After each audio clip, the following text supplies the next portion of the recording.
But before we get into all that good stuff, we'd like to discuss box office. Yes, which means I should probably start sharing my screen. Yeah. Helps the process. All All right. right. So, Bob Marley, One Love continues to be. Is it the biggest hit that's actually launched in 2024 so far? I think so far, yeah. Yeah, because Anyone But You is higher, Wonka's higher, but those launched in December. Yeah. Um, Well, we know it's not Argyle. yeah, we know it's not Argyle. Beekeeper. Okay, it got ahead of Beekeeper. That was its other main competition I could think of. Okay. So, Bob Marley is so far the big hit of the year, Mhm. which so apparently a lot of other people are like, "What are you talking about?" I didn't see a lot of commercials for this, but I know that I went to the theater multiple times and saw it way in advance of it actually coming out. So they have been. It strikes me as it might actually be smarter at this point to advertise movies to people who actually showed interest in walking into a movie theater. Yeah. Just at this point, Yeah, I think so too. Yeah. since you've had enough people break the habit during lockdowns. Yeah. At number two, not Madam Web. It's the new Demon Slayer movie. Yes. Which you were saying is the last episode from the previous season, and then the first two or three episodes from the next season. Yeah, not gonna lie, I was somewhat tempted to just because who knows, maybe I go this weekend or next week. Because if it's the last episode I'm thinking of, it'll probably have some of the better fights from last season on the big screen. So that's a possible reason to go. Mm. Even though my history with Demon Slayer and having read the manga tells me that the first episode or two of the next season are going to be a bit slow and talky. Oh, yeah.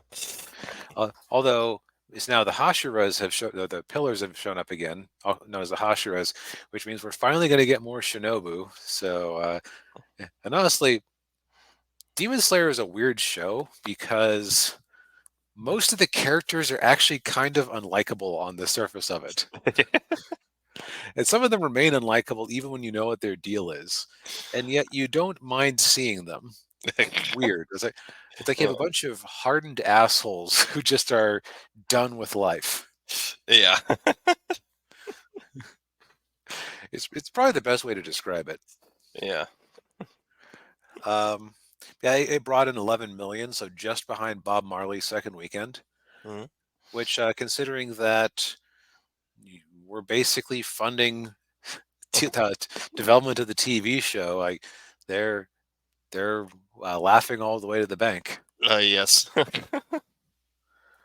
Um, I, I still the big outlier was with the Demon Train movie, but that's because it was one of the only things actually out in theaters in 2021 or 2020 2021. Forget when it came out, Yeah. but also because it was a complete story, Yeah. so it had that unfair advantage. Mm. Bringing up third was Ordinary Angels, the faith-based movie that I couldn't believe wasn't distributed by Angel Studios. Yeah, that's surprising to hear. It sounds like something that they would put out. But But no, nope. it's done by Lionsgate. Yep. Huh. So it sounds like it's kind of just like melodramatic from the sounds of it. Yeah. Not my usual thing, but good on it for crowding out last week's turkey, Madam Web. Yes. I've talked to people at work about it.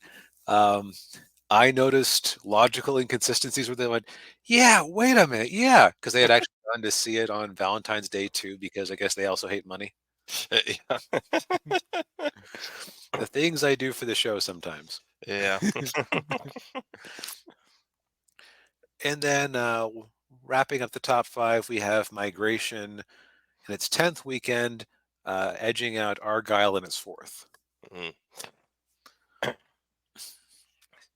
Yeah, There's really just nothing. Yeah, it really isn't. Yeah. Uh, not till not till, well, actually, tomorrow is Dune Part 2. Yeah, and I've heard some people have actually gotten to see it already. So Yeah. um, it sounds like this is good. Enjoy your crown while you have it, Bob Marley. If I use the index of people at work were talking about going to go see it, then this is the most hype I've seen for a movie in a bit. Yeah. Rounding out the top 10, bunch of familiar faces: Argyle, Wonka, new movie Drive Away Dolls, which apparently, so Drive Away is like you are buying an expensive car and you pay some people to drive it to you Uh, because you can't exactly at Amazon ship it out. yeah. Yeah. Um, The Beekeeper, and then The Chosen, season 4, episodes 4 to 6. And hey, Creators Outlet. Hey, man, good to see you. Um, but oh, and American Fiction, despite having been out 11 weekends already, yeesh, Mm, where did that time go? yeah, I don't know. And being on digital has crossed 20 million. So for an Oscar bait movie being put up by Amazon, MGM, and rushed to digital, Mm, yeah. Eh, good on it. yes. Um, Actually, no. Forgot one movie. Mean Girls is still a million ahead of Bob Marley as of last weekend. I doubt it has continued to maintain that lead. No, no, oh, no, no, it hasn't. 74 versus 72. Yeah, okay. I knew there was a challenger I was forgetting. Yeah. But so, Daniel, do you think we have any particular trends or interesting stuff? Because it's, Um, mm, I would say, well, I mean, I guess biopics are popular now, and so is anime and faith-based movies. yeah, like, and when you think about it with anime, um,